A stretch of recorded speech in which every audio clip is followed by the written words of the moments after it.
So at that point must be um, meditative equipoise on emptiness.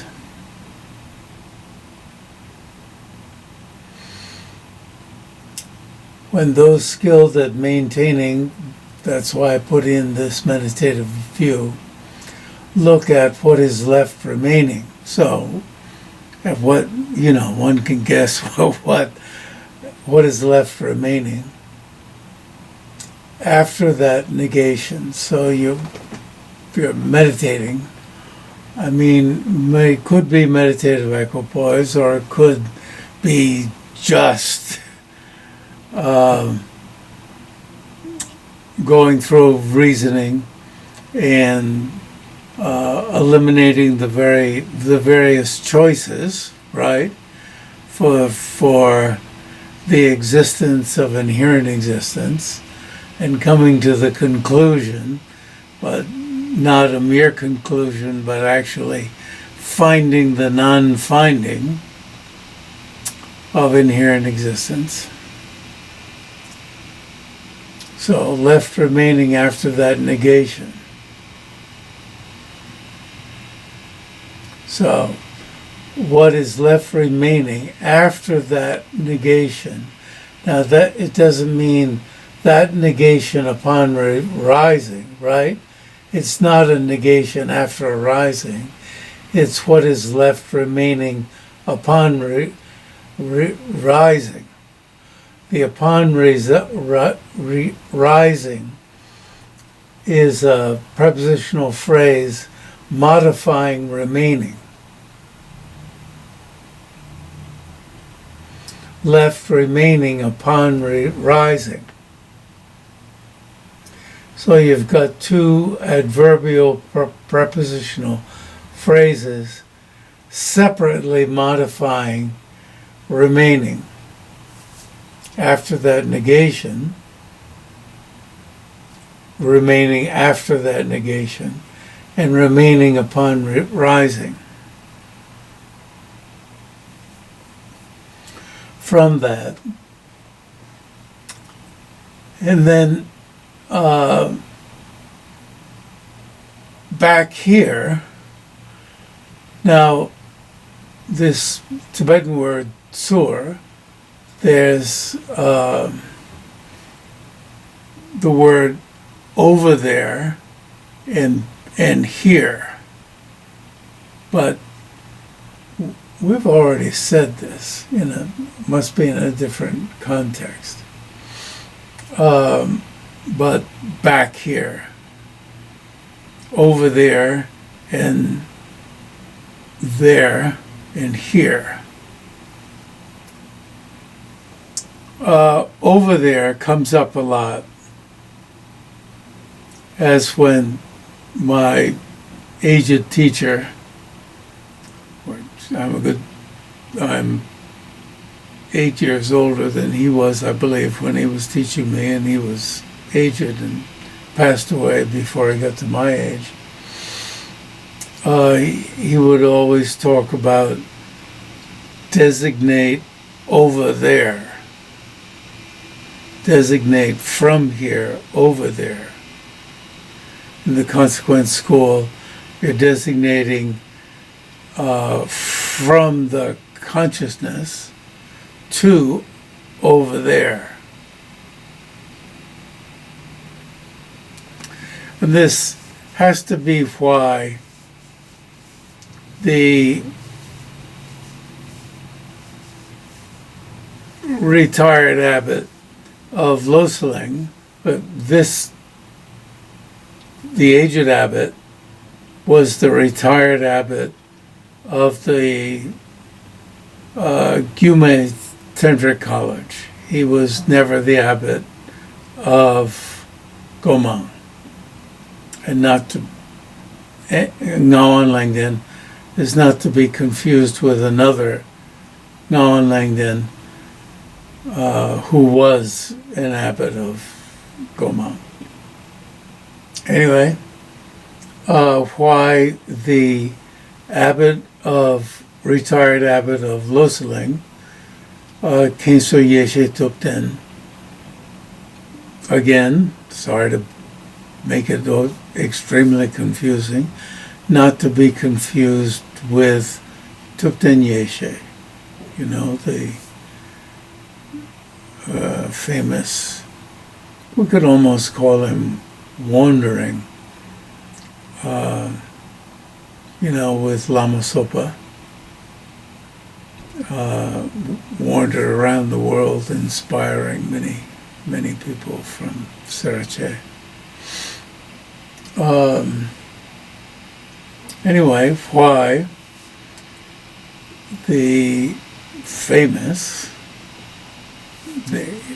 within Loseling, and must be to others also, the famous Yeshe Tupten, an physically imposing person who came to Virginia, said,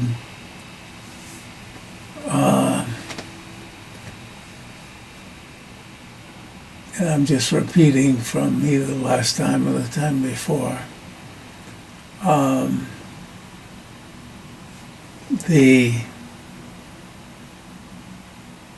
lower vehicle schools are over on the side of the object.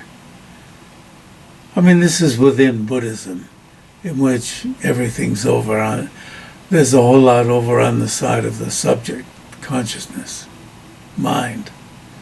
But within all of these systems that are emphasize mind, his deep conclusion was that the lower vehicle schools are over on the side of the object. The mind-only school is half-half. That's because they assert that even the objects, despite being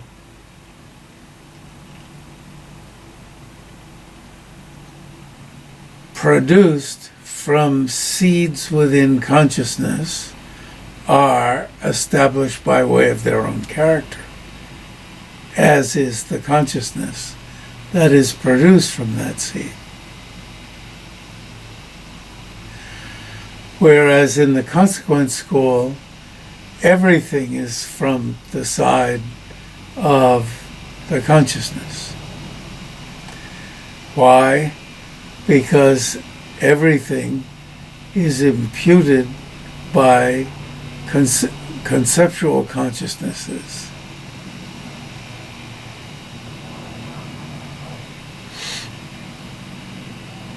So, my aged Lama, who was abbot of the Gyume Tantric College, he would often emphasize designation over there. And he would use his hand. What I'm emphasizing is what he was doing with his hand. And in the text, it said, designate or impute over there, in Tibetan, par da. Par, to there. And here we're getting sur. Now, sur, not in the context, well, what is the par? What, I mean, what, you're coming out of, now this is another clue, since I didn't get out Khay-drub J's great text of instructions on the view, that we're talking about meditative equipoise. You're in meditative equipoise, perceiving only emptiness, and in some sense, you are back here in subsequent attainment. And he uses the term subsequent attainment. Another clue. subsequent attainment is used in the context of having been in meditative equipoise. But that you were in meditative equipoise doesn't mean you were in direct perception of emptiness, as has been made clear, as prompted by a question from the abbot of that distant place called Shravasti. I'm not, just to make a joke, not quite sure where it is. She asked, or averred, suggested that there was conceptual meditative equipoise, and her suggestion has been borne out. And in fact, what we're at least mainly, if not only, talking about in this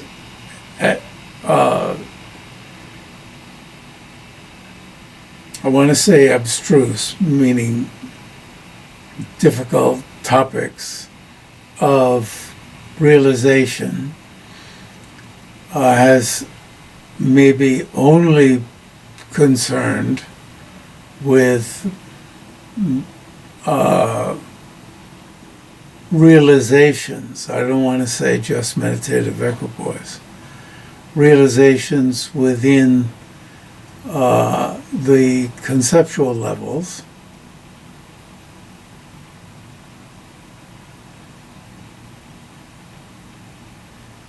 and we posed last time, of course, once you've had direct perception, there would be all sorts of levels.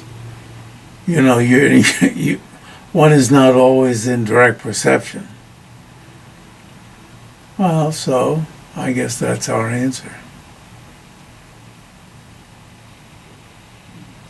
You are out of direct perception, but would there be a question of being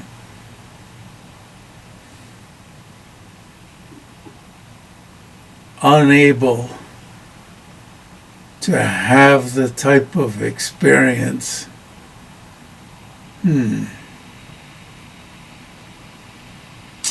that one is trying to get, have some difficulty?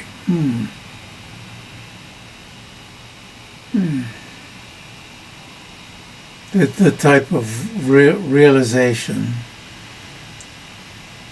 where the two types of realization of dependent rising and of emptiness promoting each other, might they be hard to get at times, even after the beginning of the path of seeing? Could there be some types of forgetfulness that would require working at it? I just plain don't know. But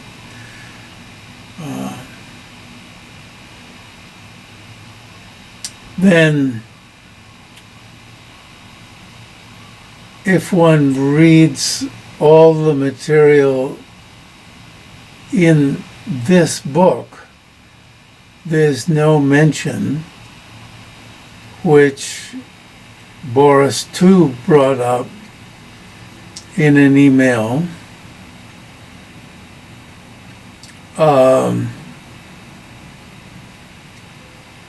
of the levels of the path of preparation. There's no mention of those levels. That vocabulary is not brought up by these scholars who are intimately concerned with experience, not with mere juggling of terms. they don't bring up these levels. And one might think they would. Can I just ask quickly? Yes. All of these authors, well, maybe I should say most that are quoted, they do have other works that mention them, or even, thoroughly explain them, right? I mean, John Sheba and... Yeah, Giant Shiva certainly, and I can't imagine all of them would be familiar. And why they wouldn't bring up those terms, I don't know. It's interesting if they don't.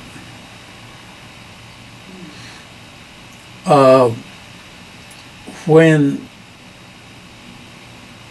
His Holiness discussed his experiences with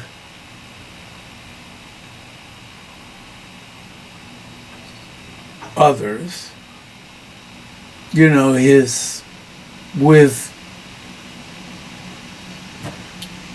I don't like using high persons, but high persons in Dharamsala, they didn't respond in this context either, as far as I know. What I know is was it beginning of, is it not beginning? Is it path of preparation? Is it conceptual realization of emptiness?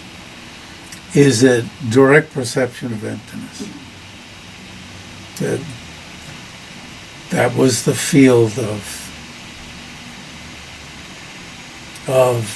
response.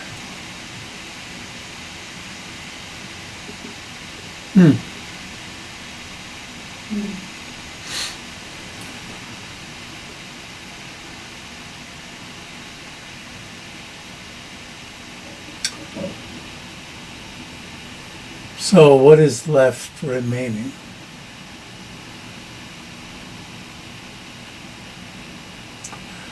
And I have used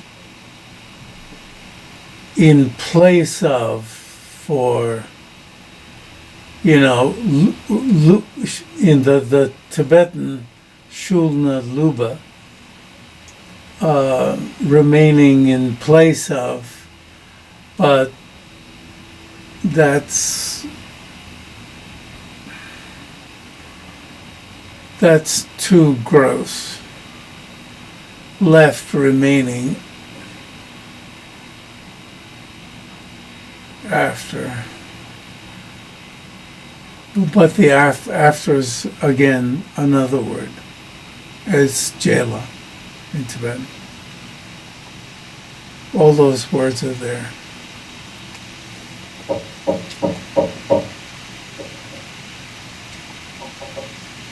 The words are very important. Well, then we'll see it.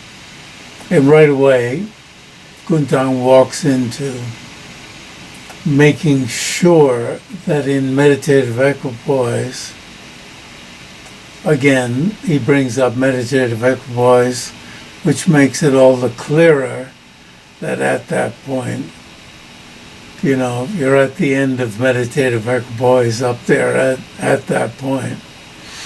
Although in the perspective of ascertainment within meditative equipoise, not even a little is left.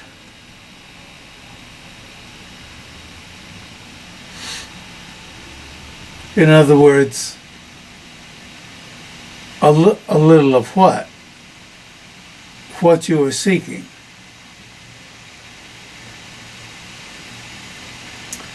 And Tsongkhapa says in the greatest position of the stages of the path is that you're seeking pot. Some people want to say that what you're seeking is the inherent existence of the pot. But Tsongkhapa says you're seeking pot. And what I would put together there is that under those conditions of, say, the sevenfold analysis, seeking pot means you're seeking the inherent existence of pot. But if in the midst of seeking, you thought you're seeking the inherent existence of the pot rather than seeking pot, then that means you would be seeking something horn-like thing, as Dendal Haramba says, in addition to pot, something sticking out. But not everyone would agree with me.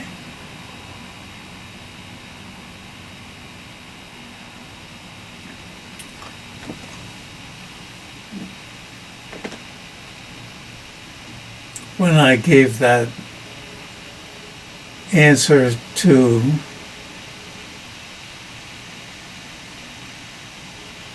Geshe Belden Tarkpa, one of Losaling's great scholars, sitting in my kitchen,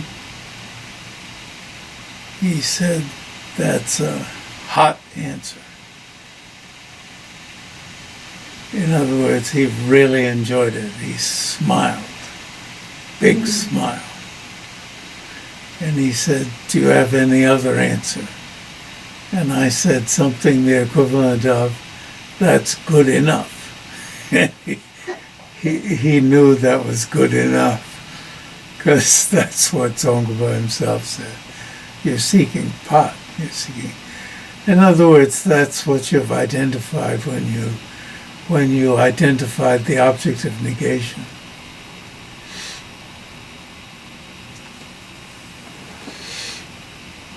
So, and you can put that together with what, the horn-like thing on top of the object, on top of pot, which would be easy enough to identify. So that's why some of these scholars, including His Holiness, ridicule Gelugpa scholars. That's what they're getting at.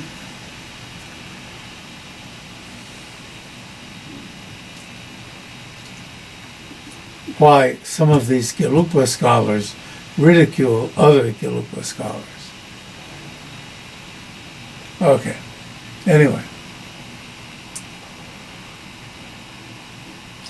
They have the capacity to readily induce ascertainment.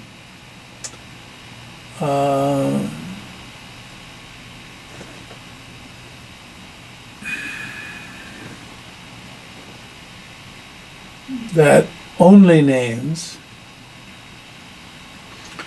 So we've gotten rid of the word nominalities, which, face it, in Tibetan, there's only one term. And name is Ming, only is Tsam. And by switching terms, we're putting something, by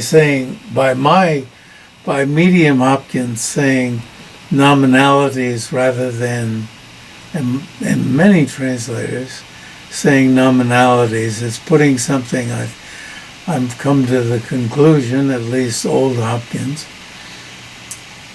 in the way of thought, in the way of our thought, our contemplation. Because what's the problem? The problem is it's only names. we have to deal with this thing that's just saying the terms, the boldface, the terms are only names. The term is only names. So why fancy it up in English with some other word that just fuzzies it up?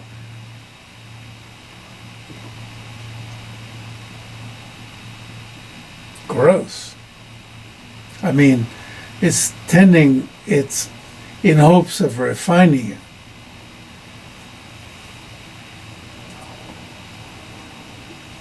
But it's not. It's getting in the way. It's like going to the nose doctor, or is it the throat doctor, and you're told he or she is a phrenologist or whatever, and you say, what the hell is that?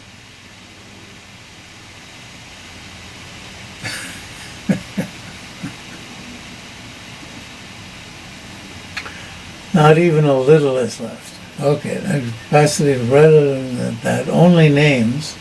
I mean, it makes it a real problem.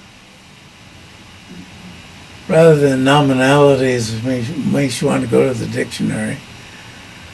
And maybe that's not bad, nominality, and look it up and see what people think nominality means, such as I and so forth. Oh. Maybe I is what that meditation was about, but also a whole lot of other things. Are exhausted as conceptual imputation, only solely names. It's almost like unbelievable. It puts in two words that mean only. One is gyang. So the only is the zam, solely is the gyang. Only, solely names. This is one mode of translation is opposite, going opposite. So translating the only word first, the solely word second. Because names has to come last. Baselessly associated by conceptuality. Now my note here, I don't know. This is what I immediately associated with the Tibetan, which is in the note.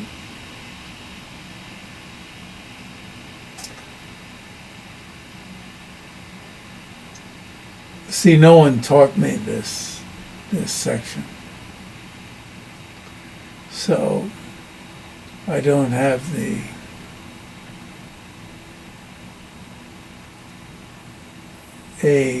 Tibetan teachers like my aged Lama, his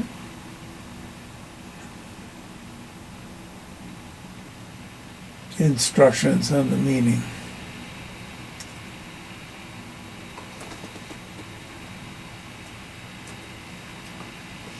I'm associating these Tibetan words with another set of Tibetan, the Tibetan being Durgyokita.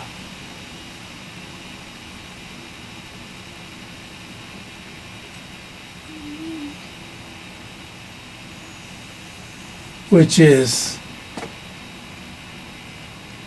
the fact that you can call it what you want.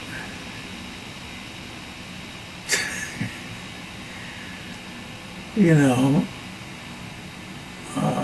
English we call it house. In Tibetan you call it kangba.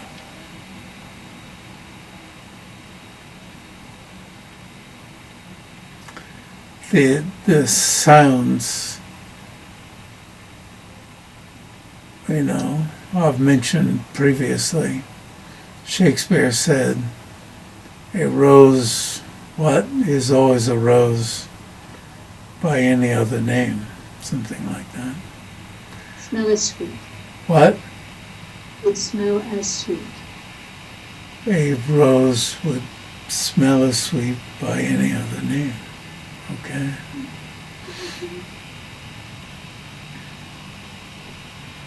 That is much better than my crooked memory. Let's hope I remember Tibetan better than I remember Shakespeare. The word exhausted is not clear to me. In what sense are those names exhausted as conceptual limitations? That's all they are. That's all they are. Thank you for asking. That's all they are. This word readily could mean spontaneously. There's another word for spontaneously. And back when I first translated it, this is how I took it, despite what the dictionary said. I forget what it said, and I looked it up recently also. But I didn't like any better what other people had said. You know, it's just, it's right there.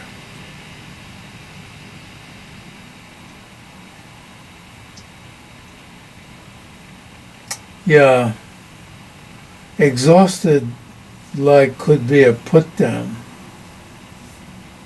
in English. What you've said is exhausted as a mere repetition. You know, you asked me for commentary, and I substitute words that an explanation that says exactly the same thing, and could be a put down, even a criticism. Yeah. But it's meant But it's not here. It's not here. It's not that here. And it means there's nothing more than conceptual imputation, and that's why he says only solely names. There's nothing more than.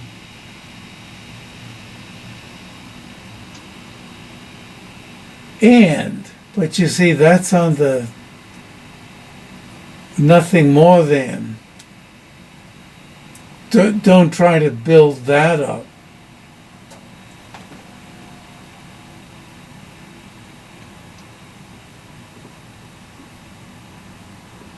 Only names are left. Don't make it into established by way of their own character, established from their own side. Only that's your only choice. That's being said later.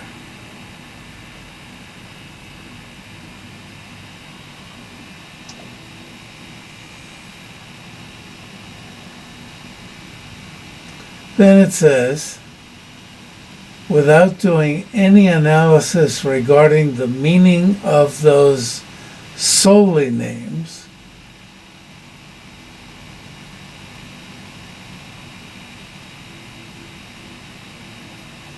by engaging, now, engaging in what? Engaging in, now I take it, and old Hopkins didn't want to fill in anything. By engaging in activities, engaging with those solely names, activities,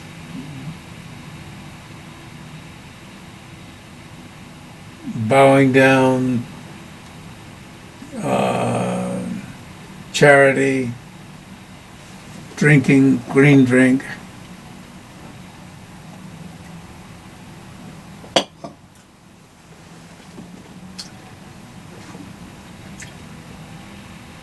In the context of those holy names,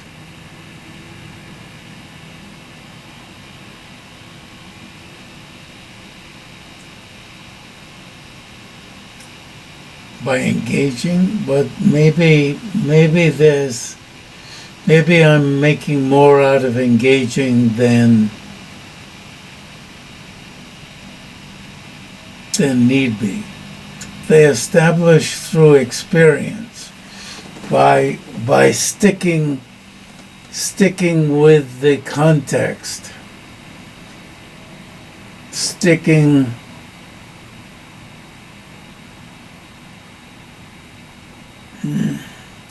they establish through experience the accumulator and experiencer of karma.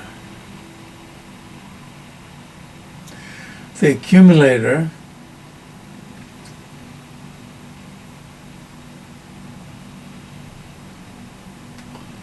you'd almost think he would, well, the accumulator and experiencer.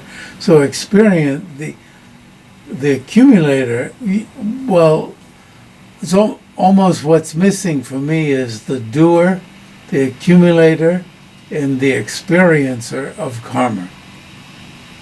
Experiencer means who's going to get the result. The accumulator is who gets immediately. The accumulator is in the consequence school. The I is in some places it said the I itself or the self. The I is the basis of infusion of the karma, of the imprint. Merely that, the mere I. Or the consciousness, mental consciousness, or the fundamental innate mind of clear light, which gets some criticism from non-Gelupas for the fundamental innate mind of clear light to be the accumulator of karma. How that can work. But anyway, accumulator and experiencer of karma. And the capacity to perform the actions of eating, drinking, and so forth. Well, now you see, that doer that I want to put in this first group is in the second group. That the self, the I. Now some even Gelupa followers or interpreters want to say there isn't any I. There isn't any self. This stuff, the actions just get done. There's just actions. There isn't any I.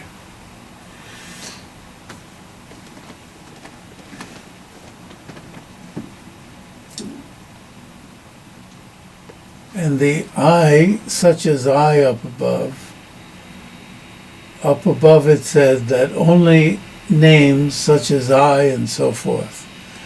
Now I is put in quotes in the Tibetan also. But that doesn't mean that it's the sound I. That would be a mistake to think it's just the sound eye.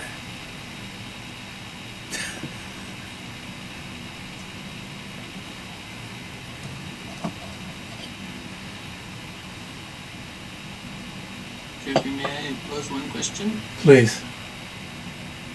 With these expressions like the solely names and only names, would it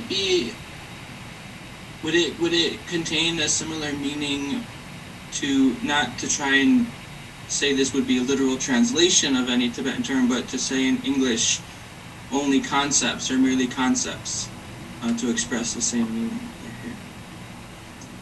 I bristle a little bit at that, and a lot of translators and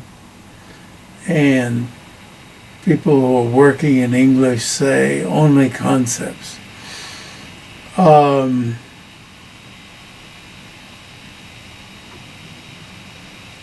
It's popular to say that.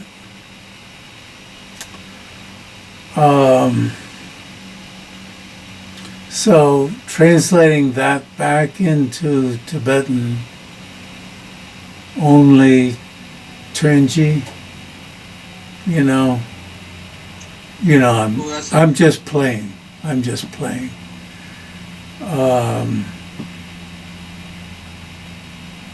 Only concepts. How would this, maybe I'm over applying my own system, but also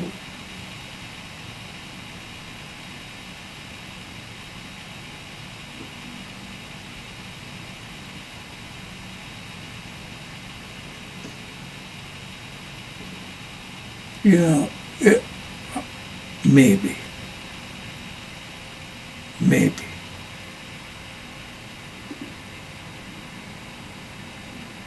So,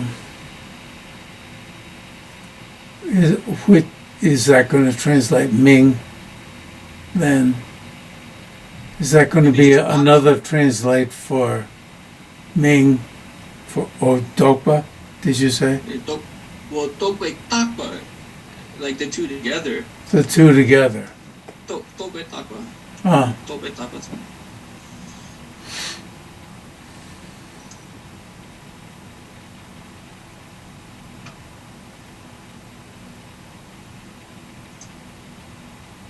The confusion is that concept as a word in English has a broad semantic range, I guess, and it's not really that clearly defined for, even though it's used so widely. So much, so much. And it's so recognizable. And only concepts means usually it can be brushed aside and doesn't mean anything, So at least I want to put forward something that challenges.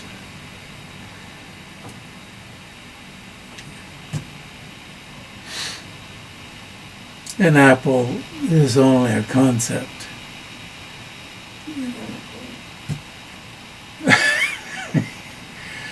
And I bring up from time to time this interesting scholar of history, politics, etc. at Yale.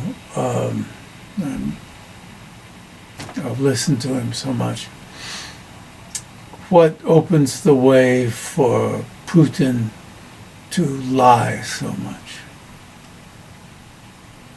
What are we contributing for Putin to lie so much, and Trump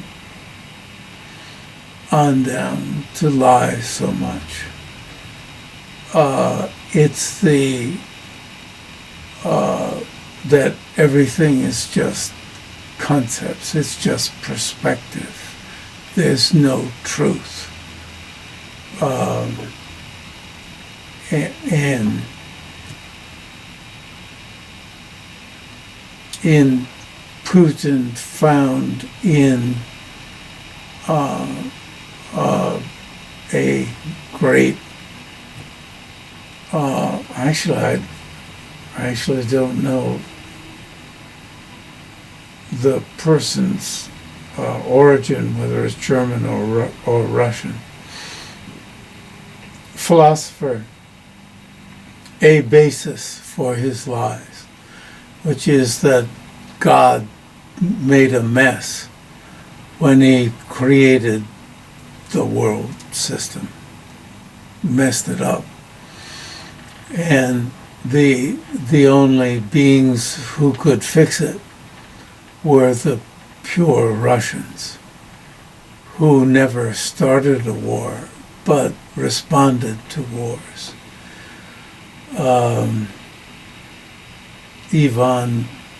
Ilan, I think is the name.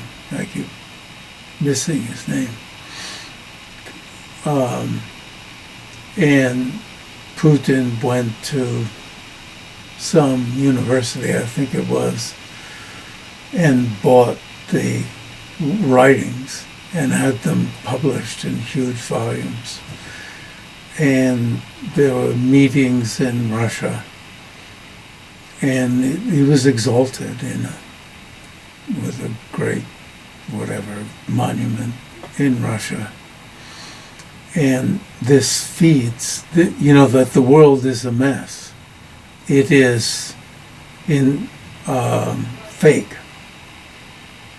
And this provides the background and justification for lying and giving 5 versions of events.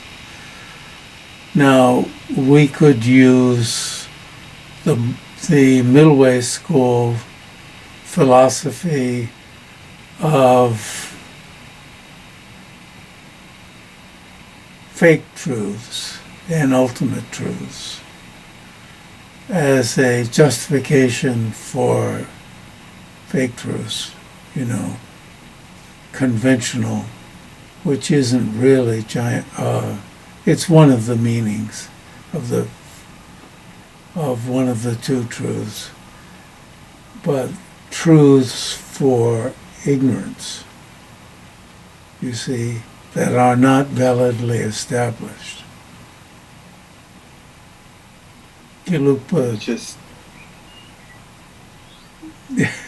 Just the opposite of what true for ignorance, you see, in Gelu. That's not, we're about to read it, that allows for validation allows for establishment by valid cognition. May I ask a question? Yes. I was wondering if it's just about the context we are talking here now. I was wondering if there's a significance why the texts they establish through experience, they accumulate, and so through experience and not through valid cognition. Yes. Choose of words. Yes, and also he begins this without doing any analysis regarding the meaning of those solely names. It's, there's a famous saying, even in Tsongkwa's writing, without doing analysis, these things exist. This is there's much to be said here, yes.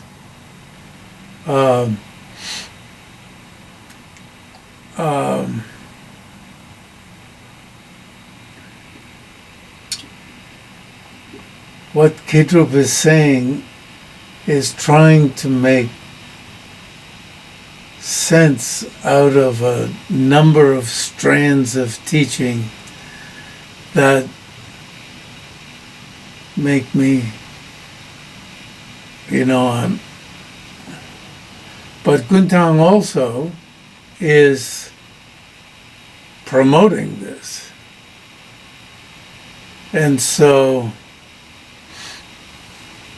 But let me reiterate my point before we close and leave this. What this professor who lives a lot of his life in Europe, he's saying, how are we contributing to Trump, to Putin, to, and you could add, one could add, we could add, to the proliferation of the lies of advertising, to the lies of, you could add on and on and on. It's to our own addiction to exalting the advantages of understanding perspective way beyond bounds. I'm adding a little of myself in here, way beyond bounds, to not recognize truth. That truth is impossible. There is no valid cognition. And that this helps to set the stage for, look at these, for instance, in the States, I'm going to the opposite here, these great reporters who have unearthed the truth lately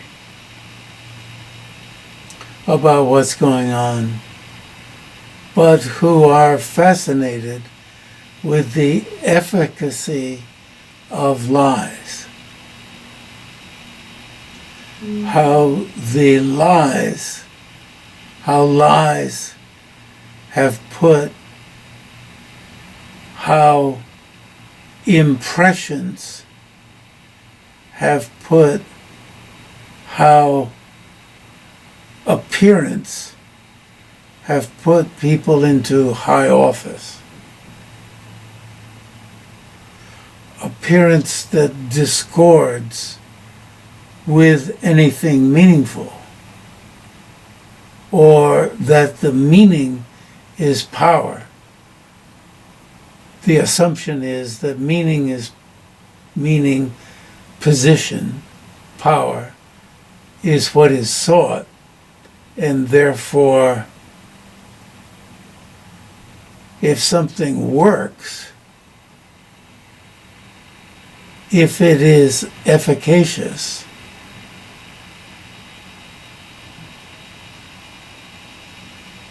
then it is to be of highest value. And therefore, lies, 5 lies about what happened, confusion,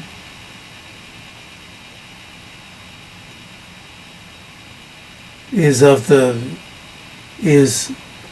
greatest value. And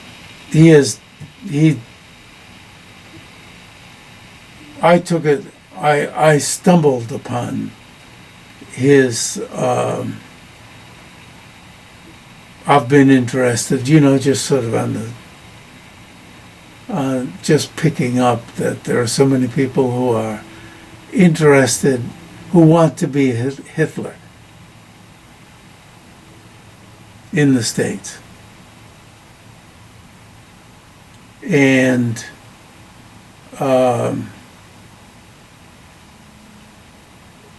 actually I was searching for, I don't search the internet, I don't surf. I was searching for something that someone sent me, which was my voice with an image of glass. It was about impermanence, of glasses, of goblets in various degrees of being broken. They're just standing there. And one was a little broken, more broken, more broken, more broken. And I was searching for that. And I think that's how I came upon him. And said, oh, I'm going to listen to him. And I've since listened to him a lot. He's mainly, or quite a bit, in living in Europe and exposing the lie, the myth that's at the heart of the formation. You know, the lie. You know, like the lies that are at what we believe in America. That's at the, like everybody's equal. That's at the heart of the formation of America. Like everybody's equal. Fortunately, there's a document that says the opposite. And that there's a fundamental lie at the, at the heart of what people think is the formation of the EU. He's not destructive. He's constructive. And he said it'll be most helpful if you get over your myth. And, he's super EU, EU lover. And, and he was super against Brexit. He thinks you used to be a nation. No. You were an empire, and you didn't have a moment of being a nation. And you're going to, you thought you could go back to what you were, but you weren't that. Anyway, I'm trying to give you the background of what I'm putting together. So I'm just making the joke that we Buddhists who accept that all of this stuff and ourselves and so forth we're in the category of, in Sanskrit, samvrti satya, which is fake truths. We ought to promote that we can lie left and right all over the place.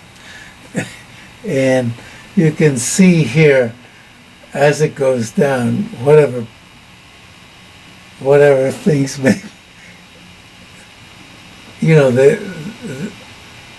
what's being said here is that there's a compatibility in a non-contradiction, union of dependent arising and emptiness, and that there's a confirmation, by valid cognition. And there's a couple statements, as you've brought up, which we, I think, need to talk about next time. And I want to add, I think, been blessed by the mode of translation that I've fallen into, that never mind finding a few syllables, few words that I didn't translate before, but have been blessed by translating more literally. So we'll see if I have an update of the update of the update by next time, which draws out, it gets, more and more evocative. Anyway. Jeffrey? Yes. I was thinking that maybe also that only name kind of goes back to the whole thing of acquisition of language that they talk about in Satantrika, and then the predisposition for words that they talk about in Siddhamatra. I think so. I think you're on to something, or at least my immediate response to you, that's something that we really should see a harmony with. Yeah, I take that as your meaning, that there's a harmony. And one thing to notice is that he says we have only two choices. Tsongpa says there's only two choices. And that's exactly, this is where His Holiness gets it. His Holiness says this. And that's where he gets it from Tsongpa. We have only establishment by way of its own character and only names. It's like, huh? What? You know, what? What do you, how do you get that? Well, you know, you can say you got the words from Tsongpa, but where, you know, how do you get the belief? And then Khay-drub is saying, this is, we're so used to the wrong side that we've got to do some pretending on the, you know, I'm using a pejorative term, pretending on the right side. Or Tsongpa says that. One of them says it. All right. It's really generates enthusiasm to probe the detail of the words. The words are clearly like Bodhidharma, pointing to the, you know, pointing to the meaning. The words evoke the meaning. Okay. Now my tower that has the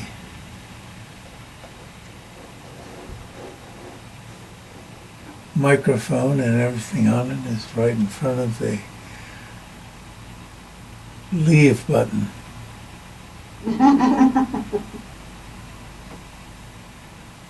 Next time, huh?